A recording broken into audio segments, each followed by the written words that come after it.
Today I'm out in my garage working on my 1963 Ford 2000 tractor. It's got a 6-volt generator on it that is bad. I have done some tests on it and concluded that the generator is bad. I'll put a link in the description below to the video of that procedure I've done. When I'm doing kind of work like this, I always make sure to wear my safety glasses, and I wear work latex gloves to help protect my hands.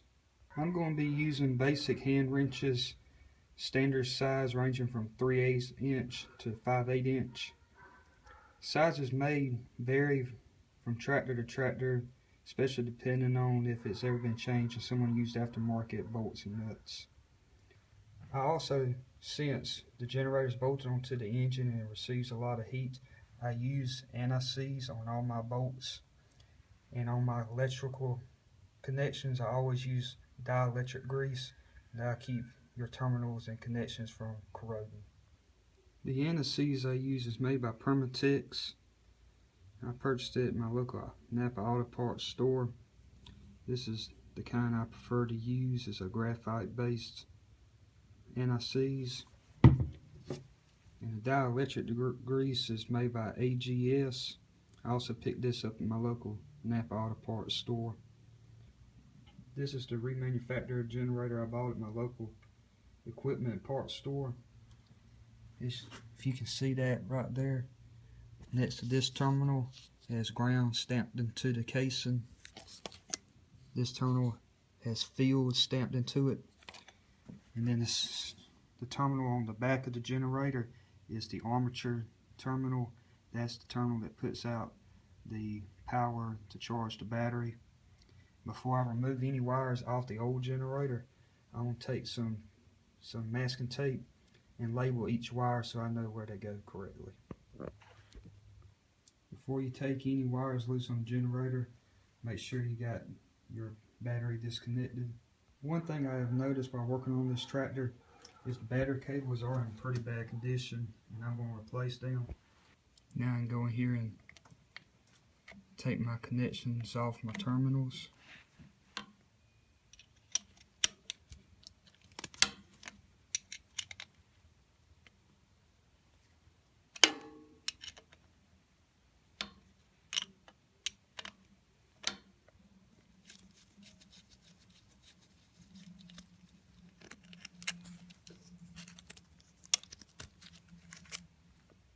Next, we want to loosen up our bolts and slide the fan belt off.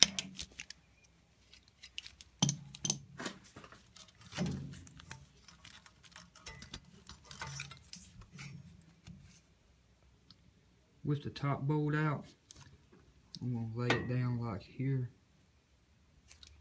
Now I'm going to go ahead and remove this pulley before I pull the generator all the way off the tractor, so this kind of holds it in place while I take this off.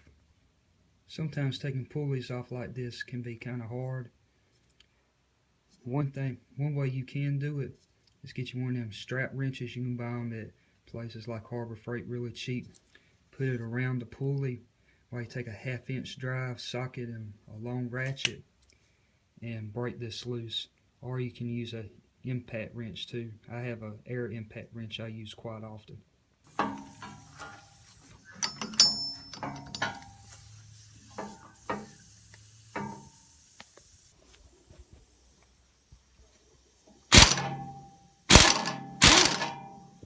Before I pull the pulley off, I'm going to soak this down with some penetrating oil and let it sit a while so the pulley will come off easier. Get a long pry bar like this. Get behind it. Try to get behind it at the base of it, because you do not want to bend where the belt rides in the pulley. Just get a good pull. To finish taking the pulley off, I'm going to have to take the generator off the tractor first, because the pulley won't get by the exhaust pipe right here. Now I'm going to go in here and remove these two nuts and bolts, and then just pull it on out. And now I got it over to my bench. Finish taking this pulley the rest of the way off.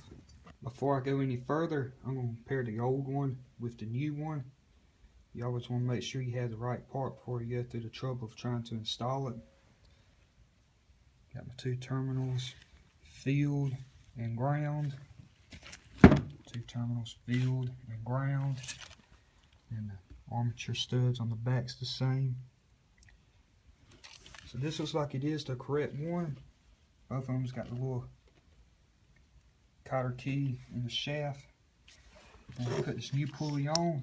I'll make sure you want to line up that cotter key slot onto the shaft.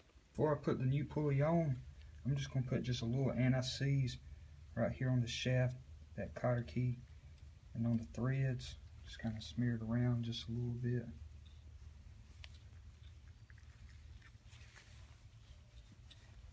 And then if I ever have to remove this pulley off this generator again, it'll make the job a whole lot easier. These pulleys can sometimes be kind of hard to get on there. What you want to do is find you a socket that's large enough to fit inside this circle right here, but that will fit over that shaft without damaging the threads. And then take a hammer and just lightly tap them to the back of the socket to drive that pulley up on there. Then you want to put your washer and your nut back on there.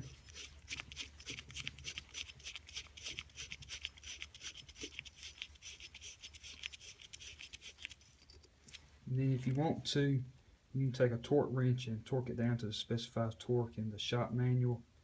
Or what I do, I usually use my air impact wrench, and I'll turn the air pressure down on it to keep from over tightening it.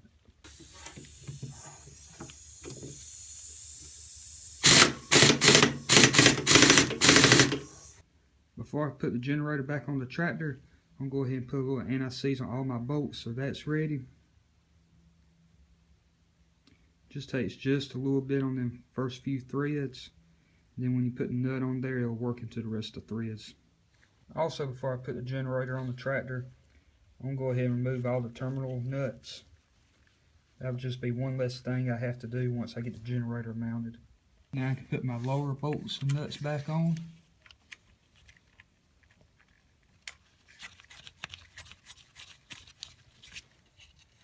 And tighten them up with your wrenches and ratchets. Snug them up, but don't tighten them all the way yet. We still got to put the top one in and the fan belt on, so we need them to be somewhat loose so we can move the generator around. Go ahead and put your top bolt in. Get it ran in.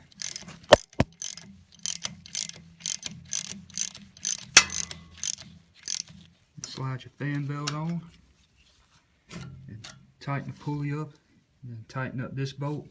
You want to have about a 1/4 inch of play in your belt. You don't want it too loose to where it don't turn the pulley efficient enough, but you also don't want it too tight where it starts warping the bearings in the generator and in the water pump up here. Tighten up this top bolt. Check for the right amount of play. That's about where I want it. Then go back under here and tighten up your 2 bolts and nuts under here. This is when extensions and universal joints work really well. Now before I hook the connections back up, I want to put some dielectric grease onto the terminals and the connectors on the wires. I'll take just a little small amount like this per each terminal, smear it on there real good, and the rest of the residue that's left on my finger, I'll smear some of that on both sides of that connecting end on that wire too. That way it'll keep out all the moisture and give me a good clean connection. Tighten up the connections really good.